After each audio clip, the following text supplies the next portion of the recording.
ଦୀର୍ଘ 9-7 ବର୍ଷ ଚଳେଇ ଆସିଛନ୍ତି ଅନନ୍ୟ ଆଶୀର୍ବାଦ ରହିଛି ଯାହା ପ୍ରତି ଓଡ଼ିଶାରେ ଛାଡ଼ି ମଧ୍ୟ ଏ ମାଟିରେ ପବିତ୍ର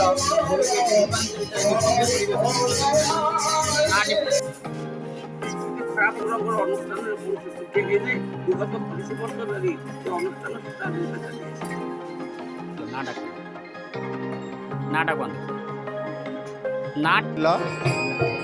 ଏବେ ତ 2025 ଦୀର୍ଘ 65 ବର୍ଷ ହେଇଗଲା। ଆମର ଏଠାରେ ଭଜନ କୀର୍ତ୍ତନ 7 ଦିନ ବ୍ୟାପୀ ପରିଚାଳିତ ହୋଇଥାଏ। ଏଠାରେ ଭାଗବତରେ ପ୍ରଥମ ସ୍କନ୍ଧରୁ 1200 ସ୍କନ୍ଧ 342 ଅଧ୍ୟାୟ ପାଠ କରାଯାଏ ପ୍ଲସ୍ ଗୀତା 18 ଅଧ୍ୟାୟ ପାଠ କରାଯାଏ।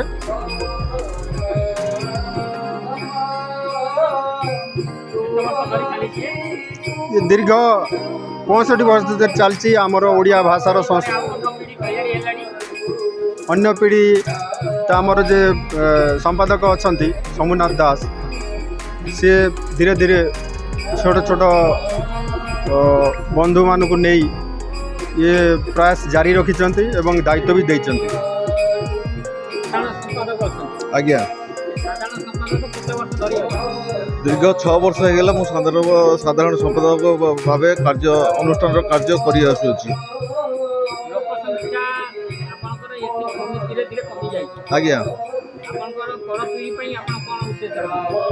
ପ୍ରଭୁଙ୍କ ଇଚ୍ଛା।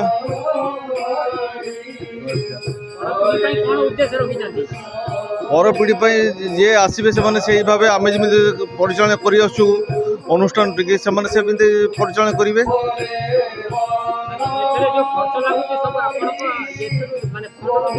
ଆମର ଯାହା ଏଠି ଖର୍ଚ୍ଚ ହୁଏ ସଦସ୍ୟମାନଙ୍କର କିଛି ଚାନ୍ଦା, କିଛି ଗଚ୍ଛିତ ଅର୍ଥରୁ, ଆଉ ଯେଉଁ ଅତିଥିମାନେ ଆସନ୍ତି ତାଙ୍କର କିଛି ଅବଦାନ ଥାଏ ଏଥିରେ।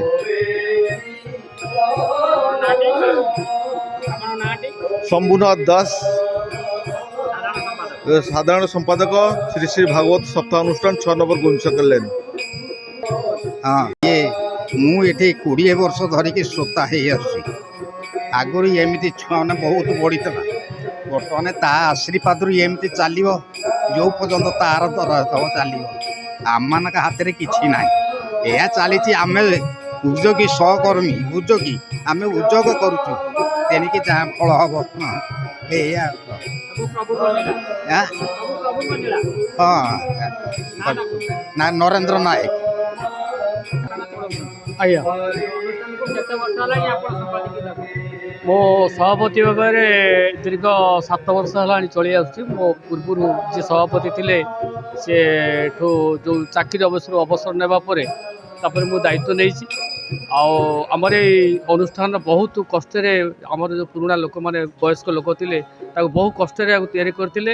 ଦୀର୍ଘ 65 ବର୍ଷ ଧରି ନିର୍ବିଚ୍ଛିନ୍ନ ଭାବରେ ଏଇ ପଶ୍ଚିମବଙ୍ଗଳାରେ ଆମ ଏଇ ମାନେ ଉତ୍କଳ ଆଉ ଉତ୍କଳ ଆଉ ବଙ୍ଗଳାର ଭାଇଚାରା ନେଇ ଏଠି ସବୁ ସମ୍ପ୍ରଦାୟକୁ ସମ୍ମିଳିତ କରି ଆମେ ଏଠି ଦୀର୍ଘ 65 ବର୍ଷ ହେଲାଣି ଆମେ ଏଠି ମାସର ଏଠି ମାନେ ପ୍ରଭୁଙ୍କର ଯେଉଁ 4ଟା ପୂର୍ଣ୍ଣିମା ଅଛି, ଦୋଳ ପୂର୍ଣ୍ଣିମା, ଆଉ ଆପଣଙ୍କର ରଥଯାତ୍ରା, ଆଉ କୃଷ୍ଣ ଜନ୍ମ, ଆଉ ଏଇସବୁ ଆମର ଏଠି ପୂଜା କରାଯାଏ। ପ୍ରଭୁଙ୍କର ମନ୍ଦିର ଅଛି ନା? ହଁ, ଛୋଟ ମନ୍ଦିରଟା ଆମେ ତିଆରି କରୁଛୁ ପ୍ରଭୁଙ୍କର। ସେ ଦୀର୍ଘ ସେଇ ଠାକୁର 65 ବର୍ଷ ହେଲାଣି ସେ ଚାଲିଛନ୍ତି ସେଇ ମନ୍ଦିରରେ। ଛୋଟ ଠାକୁର କରି ଛୋଟ ମନ୍ଦିର ପ୍ରତିଷ୍ଠିତ କରୁଛୁ। ପ୍ରଶାସନ କହିଛନ୍ତି ଯେ ଆମକୁ ଜାଗା ଦେଲେ ଆମେ ଆପଣଙ୍କୁ ସାହାଯ୍ୟ କରିକି ମନ୍ଦିର ତିଆରି କରିବୁ ବୋଲି। ଆମକୁ ଏଠିକାର ଯେ କାଉନସିଲର ଥିଲେ ସେ ଆମକୁ ପ୍ରତିଶ୍ରୁତି ବି ଦେଇଥିଲେ ଗତ ବର୍ଷ। ଏଠିକାର ହଁ, ନୟନ ବନ୍ଦୋପାଧ୍ୟାୟ ନାଇଁ, ଏଠିକି ମଝିରେ ମଝିରେ ଆସନ୍ତି, କିନ୍ତୁ କାଉନସିଲର ଆସୁଛନ୍ତି ସବୁ। ଏଠି 3-4ଟି କାଉନସିଲର ବି ଏଠିକି ଆସନ୍ତି। ଲୋକମାନଙ୍କର ଅସୁବିଧା ଯୋଗୁଁ ଏଠି ମୁଖ୍ୟମନ୍ତ୍ରୀ ମମତା ବନ୍ଦ ଦୀଘାରେ ଜଗନ୍ନାଥ ମନ୍ଦିର କରିପାରିବେ। ଆଜ୍ଞା, ତେଣୁକରି ସେ ଜଗନ୍ନାଥ ପ୍ରତି ଭକ୍ତିରେ କରିଛନ୍ତି।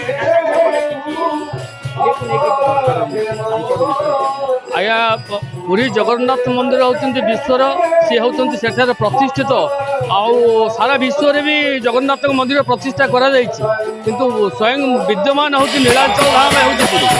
ପୁରୀ ଛଡ଼ା ଜଗନ୍ନାଥ ମନ୍ଦିର ପ୍ରତିଷ୍ଠିତ ସବୁ ଜାଗାରେ ସେ ହେଇଛନ୍ତି ସାରା ବିଶ୍ୱରେ, କିନ୍ତୁ ପୁରୀ ହେଉଛନ୍ତି ତାଙ୍କ ଜନ୍ମସ୍ଥାନ। ସେହି ସର୍ବଶ୍ରେଷ୍ଠ ସେଠି କହିବାକୁ